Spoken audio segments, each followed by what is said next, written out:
அண்மை செய்திகளை பார்த்து வருகிறோம். நெல்லை மற்றும் தென்காசியில் நடந்த அரிவாள் வெட்டு சம்பவம் தொடர்பாக மேலும் 3 பேர் கைது செய்யப்பட்டிருக்கிறார்கள். ஏற்கனவே 4 பேர் கைது செய்யப்பட்ட நிலையில் மேலும் 3 பேர் இது தொடர்பாக கைது செய்யப்பட்டு அவர்களிடம் விசாரணையானது நடத்தப்பட்டு வருகிறது.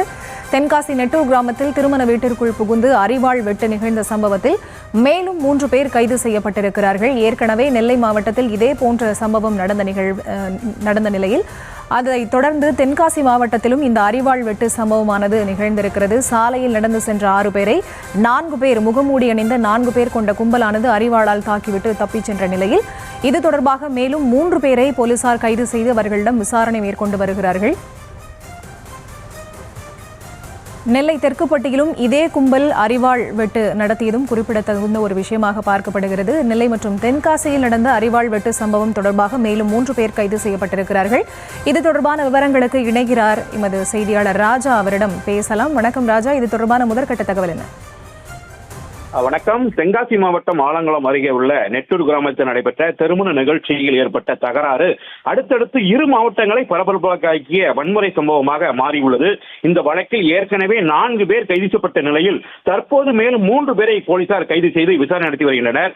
நெட்டூர் கிராமத்தில் நடைபெற்ற திருமண வீட்டில் ஏற்பட்ட பிரச்சனையை தொடர்ந்து முகமுடி அணிந்த மர்ம நபர்கள் திருமண வீட்டிற்குள் புகுந்து அங்கிருந்து அரிவாளால் சரமாரியாக தாக்கியுள்ளனர்.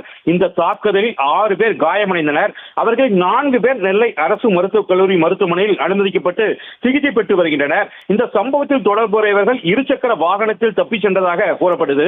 அவர்கள் ஆலங்குளத்தில் இருந்து மானூர் நோக்கி சென்ற போது திருநெல்வேலி மாவட்டம் மானூர் அருகே உள்ள தெற்குப்பட்டி பகுதியில் பொதுமக்கள் அவர்களை தடுத்து நிறுத்த முயன்றுள்ளனர். அப்போது இரு தரப்பிற்கும் இடையே வாக்குவாதம் ஏற்பட்ட நிலையில் இருசக்கர வாகனத்தின் பின்னால் அமர்ந்திருந்த நபர்கள் கையில் வைத்திருந்த அரிவாளால் அங்கிருந்தவர்களை தாக்கியுள்ளனர். இந்த தாக்குதலில் முபாரக் மற்றும் அப்துல் ரஹ்மான் ஆகியோர் படுகாயம் அடைந்தனர். உடனடியாக 108 ஆம்புலன்ஸ் மூலம் மானூர் அரசு மருத்துவமனைக்கு கொண்டு செல்லப்பட்டு அவர்கள் முதலுதவி சிகிச்சைக்காக பின்னர் மேல் சிகிச்சைக்காக நெல்லை அரசு மருத்துவக் கல்லூரி மருத்துவமனைக்கு அனுப்பி வைக்கப்பட்டனர்.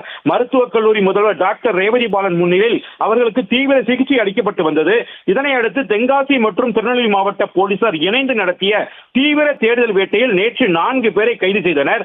தொடர்ந்து நடைபெற்ற விசாரணையின் அடிப்படையில் இன்றும் மேலும் 3 பேர் கைது செய்யப்பட்டுள்ளனர். மேலும் சம்பவத்துடன் தொடர்பு இருக்கலாம் என்ற சந்தேகத்தின் பேரில் 5க்கும் மேற்பட்ட நபர்களிடம் தனித்தனியாக விசாரணை நடத்தப்பட்டு வருகிறது. மானூர் போலீசார் வழக்கு பதிவு செய்து விசாரணையை தீவிரப்படுத்தி உள்ள நிலையில் சம்பவம் தொடர்பான சிசிடிவி காட்சிகளும் சமூக வலைதளங்களில் வைரலாக பரவி வருகின்றன.